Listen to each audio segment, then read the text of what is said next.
ओम शांति। आज इस पहेली को हम सुलझाएंगे कि मैं कौन हूं, क्योंकि सदियों से ये बात चली आई है कि हर कोई जानने के प्रयत्नशील रहे कि आखिर आत्मा क्या चीज है और उसका अनुभव हम कैसे कर सकते हैं। हम भारतवासी इतना तो जरूर जानते हैं, मानते हैं कि आत्मा एक चैतन्य शक्ति है जो अजर अमर अविनाशी है। और क्या जानना है? जब कहते हैं कि know thy self, realize thy self, तो और कौन सी बात जाननी है? और सबसे बड़ी बात यह है कि आखिर आत्मा का ज्ञान अगर है या नहीं है तो हमारे जीवन में क्या फर्क पड़ेगा? बहुत बड़ा फर्क पड़ेगा, क्योंकि जिस तरह से मनुष्य जीवन की क्वालिटी आज हो गई है, उस क्वालिटी के हिसाब से कोई खुश नहीं है लाइफ में। और उसका कारण यही है क्योंकि उस वास्तविकता को हमने समझा ही नहीं है, और इसलिए हमने अपनी जीवन शैली को उस अनुसार न बना सके न जी सके। जिस तरह से आज मनुष्य जीवन की क्वालिटी हो गई है, उसमें हम यही देखते हैं कि दुख, अशांति, तनाव से ग्रस्त हर व्यक्ति है और भय का जीवन जी रहा है। क्रोध, ईर्ष्या, ये सारे जो अवगुण है वो हमारे जीवन में इतने नेचुरल रीति से आ गए, और इस कारण से लाइफ की क्वालिटी एकदम नेगेटिव हो गई। तो आत्मा के ज्ञान से हमारे जीवन के अंदर बहुत बड़ा फर्क पड़ता है। हमारे जीवन की क्वालिटी में ही, जीवन की शैली में, हमारे इंटरैक्शन में व्यवहार कुशलता हमारी विकसित होने लगती है। इसीलिए आज के युग के अंदर आत्मा का ज्ञान बहुत आवश्यक है। शरीर और आत्मा दो चीज है। शरीर की वास्तविकता को हम बहुत अच्छे से जानते हैं कि शरीर माना 5 तत्व, और इसीलिए जीवन जीने के लिए हमें वही 5 तत्वों की आवश्यकता है। आज हमें ऑक्सीजन चाहिए। क्यों? क्योंकि ऑक्सीजन से ही ये शरीर बना है। ये शरीर की वास्तविकता है। जीने के लिए पानी चाहिए, क्योंकि 60 से 70% शरीर के अंदर पानी का हिस्सा है। प्रकाश चाहिए, क्योंकि ये शरीर की वास्तविकता है। आज ये 5 तत्व में से एक तत्व भी कम हो जाए तो मनुष्य कितना सफोकेट होता है। पानी जब पीता है तो व्यक्ति सोच के नहीं पीता है कितना पीना है, लेकिन जैसे ही अंदर का वाटर लेवल बैलेंस हो जाता है कि अपने आप ग्लास छोड़ देता है। ठीक इसी तरह आत्मा को भी जीवन जीने के लिए कुछ चाहिए या नहीं चाहिए? शरीर को तो 5 तत्व चाहिए। शरीर में आत्मा को जीवन जीने के लिए 7 गुण चाहिए। और वो 7 गुण कौन से हैं?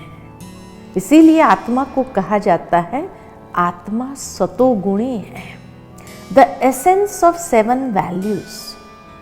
शरीर एसेंस ऑफ 5 एलिमेंट्स है, तो आत्मा एसेंस ऑफ 7 वैल्यूज। और वो 7 गुण कौन से हैं जो हर एक को जीवन जीने के लिए आवश्यक है? सर्वप्रथम हर आत्मा को जीवन जीने के लिए आध्यात्मिक ज्ञान चाहिए। क्यों चाहिए?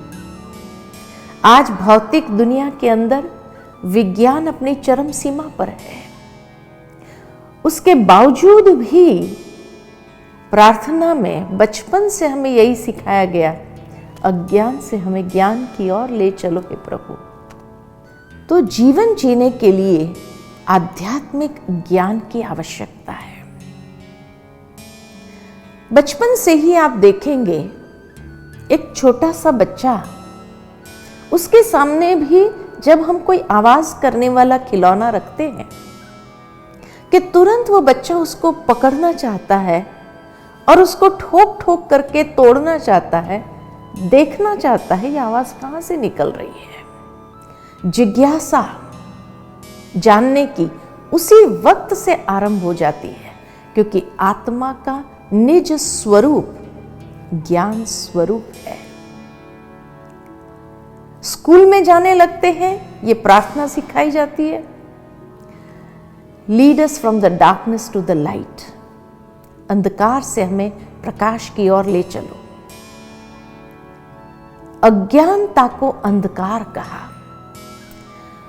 कौन सी अज्ञानता से हमें ज्ञान की ओर जाना है?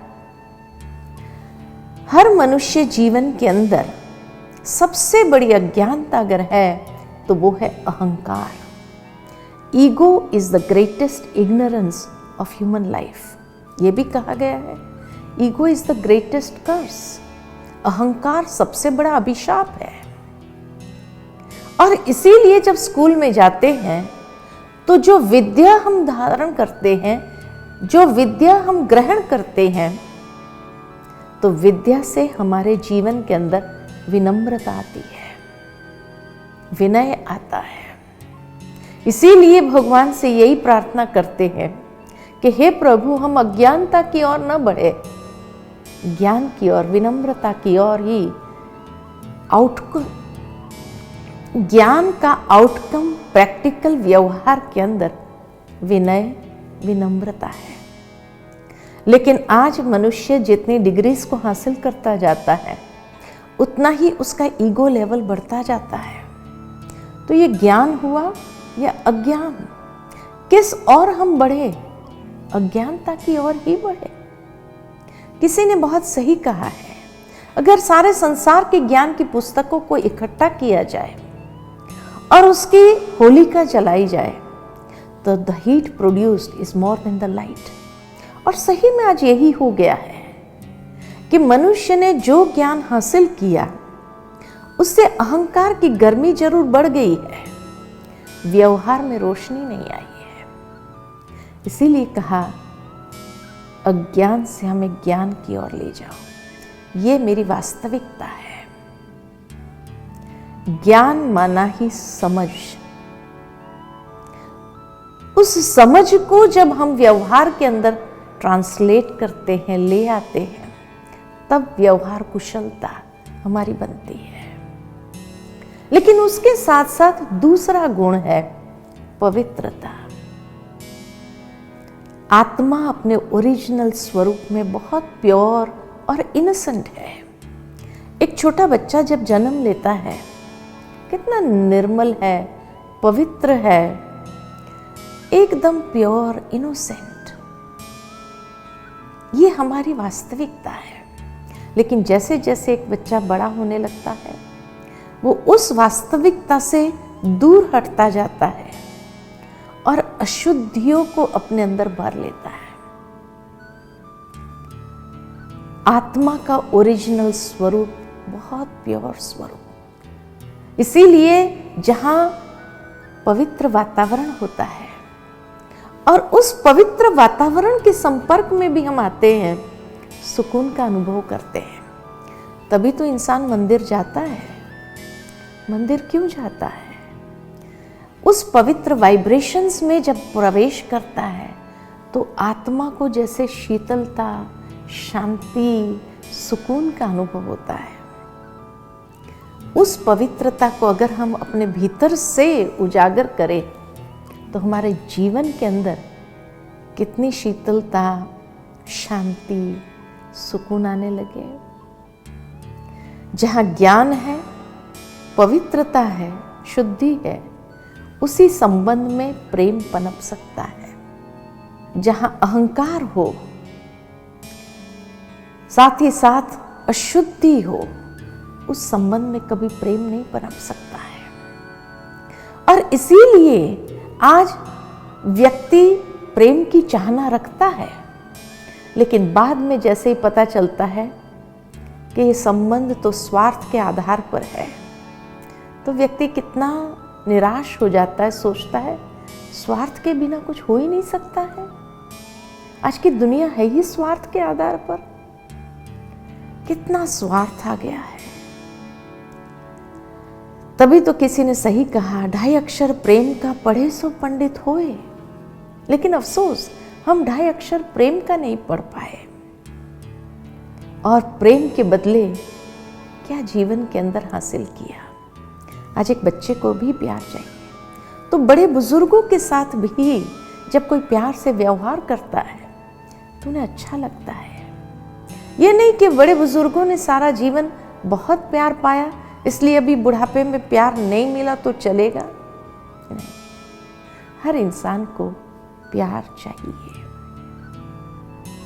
जहां ये तीनों है, अंडरस्टैंडिंग है, शुद्धि है, प्रेम है, वहां शांति है। मेंटली व्यक्ति रिलैक्स्ड होता है। लेकिन आज की दुनिया में कोई प्यार से बात करता है ना, तो भी लोगों को टेंशन होने लगता है। पूछो भाई क्या बात है, तो यही कहेंगे अरे ये व्यक्ति इतना प्यार से बात कर रहा है ना, यही टेंशन क्रिएट कर रहा है। पूछो प्यार से बात कर रहा है, फिर टेंशन क्यों होना चाहिए? तो क्या कहते हैं, अरे ये प्यार से बात करने के पीछे भी कोई ना कोई मतलब जरूर होगा, तभी आज इतना प्यार से बात कर रहा है, नहीं तो इतना प्यार से कहाँ बात करता है। घर में भी एक छोटे बच्चे को अगर माँ बड़ी प्यार दुलार करने लगे, बच्चा भी कह देता है आखिर मतलब क्या है, बता दो क्या काम करवाना है। माना एक बच्चा भी समझ जाता है कि जरूर आज मम्मी को कोई मतलब है, तभी इतना प्यार से दुलार दे रही है, प्यार कर रही है। तो मेंटल रिलैक्सेशन, शांति, ये चौथा गुण है। इसीलिए हर इंसान आज शांति की खोज में है। शांति चाहिए, मेंटल रिलैक्सेशन चाहिए। वातावरण की शांति नहीं चाहिए, स्मशान की शांति नहीं चाहिए, लेकिन कर्म करते हुए, व्यवहार में रहते हुए जीवन के अंदर मेंटल रिलैक्सेशन कैसे हो, ये हर आत्मा चाहते हैं। जहां ये चारों बातें हैं, ज्ञान है यानी विनम्रता है, शुद्धि है, प्रेम है, अनकंडीशनल लव, निस्वार्थ प्रेम, शांति है, वही सच्चा सुख होता है। नहीं तो आज व्यक्ति सुख की खोज में या सुख की चाहना में कितना भाग रहा है, कहीं से थोड़ा सुख मिल जाए। आज व्यक्ति धन कमा रहा है कि सुख शांति से जी सके, धन आ जाता है। लेकिन अगर कोई अमीर से पूछा जाए सुख शांति आ गई, तो यही कहेंगे भगवान की दया से सब कुछ है, लेकिन यही नहीं है। तो सुख की चाहना में कितनी भौतिक साधन अपना लिए, सुख सुविधाओं को अपना लिया, लेकिन उसके बावजूद भी सुख नहीं आया। सारे भौतिक सुख सुविधा के साधनों के बीच में होते हुए भी मन परेशान है। तो आत्मा की ओरिजिनल आइडेंटिटी सुख स्वरूप, शांत स्वरूप, प्रेम स्वरूप, पवित्र स्वरूप, ज्ञान स्वरूप है। और जहां ये पांचों चीजें हैं, वहां जीवन की सर्वोच्च प्राप्ति आनंद है। आत्मा को कहा ही जाता है सत्य चित आनंद स्वरूप। आत्मा का सत्य स्वरूप उसकी चैतन्यता की अभिव्यक्ति आनंद से है। लेकिन आज आनंद तो छोड़ो, उसका फर्स्ट स्टेप खुशी भी कहाँ है? खुशी का अनुभव करने के लिए भी लोगों को लाफिंग क्लब्स ज्वाइन करना पड़ता है, बगीचे में जाकर हंसना पड़ता है। घर में आते हैं तो वो खुशी गायब। घर में अगर गलती से व्यक्ति को कोई बात याद आ जाए और मुस्कुराने लगे तो सबसे पहले तो घर वाले ही पूछते हैं, क्या बात है, आज इतना खुश नजर आ रहे हो। और अगर वो व्यक्ति डिस्क्लोज करना न चाहे और कह दे बस ऐसे ही क्यों खुश नहीं हो सकते हैं, तो घर वाले कहते हैं दिमाग ठीक है। ये हालत हो गई। आज व्यक्ति ऑफिस में जाते हैं मुस्कुराता हुआ चेहरा लेकर के, तो सब इशारा करने लगते हैं, क्या बात है, आज तो बड़ा खुश है, जो काम करवाना है करवा लो। लोग एडवांटेज लेना चाहते हैं, इसलिए भी व्यक्ति थोड़ा टाइट होकर के जाता है। खुशी में रहना चाहता है लेकिन खुश रह नहीं पाता है। कितनी जगह एंटरटेनमेंट के लिए जाता है कि कहीं से थोड़ी घड़ियों के लिए खुशी मिल जाए, लेकिन कभी कभी एंटरटेनमेंट के लिए गए, हॉलीडे के लिए गए और वहाँ किसी के साथ ईगो क्लैश हो गया, झगड़ा हो गया, सारा मज़ा ही किरकिरा हो गया, वापस आ जाते हैं। वो इफेक्ट कितना दिन तक रहती है। और जहां ये 6 चीजें हैं वहां आत्मशक्ति, विल पावर। आज विल पावर तो छोड़ो, कॉन्फिडेंस लेवल खत्म होता जा रहा है। एक बच्चा स्कूल में जाता है, एग्जाम जैसे ही सामने आता है पेपर, सब कुछ भूल जाता है, नर्वस हो जाता है, कॉन्फिडेंस लेवल गायब। ऐसा क्यों हो रहा है? क्योंकि ये 6 गुण नहीं है, ये 6 शक्ति है। ज्ञान की शक्ति, पवित्रता की शक्ति, प्रेम की शक्ति, शांति की शक्ति, सुख की शक्ति, ये सब शक्तियां हैं। और जब ये सारी शक्तियां हैं तो आत्मशक्ति, विल पावर है। तो ये 7 गुण ये आत्मा की वास्तविकता है। इसीलिए कहा know thy self, realize thy self. अपने आप को जानो, अपने आप को पहचानो।